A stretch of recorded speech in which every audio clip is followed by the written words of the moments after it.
Your doctor asked us to provide for you is a ManaFlexx. It's a muscle stimulation device, and it's also a pain reliever. Inside the box, it has a USB charger that connects in the bottom of the machine.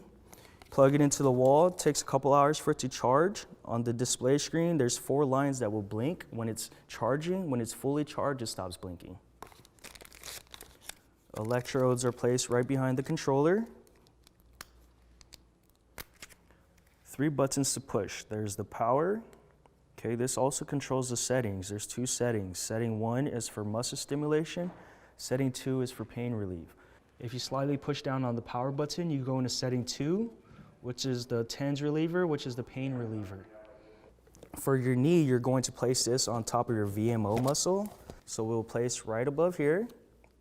And when you're using the electrodes, you want to make sure you remove the liners from the adhesive. Okay, the minus button is to decrease the intensity level, the plus is to increase.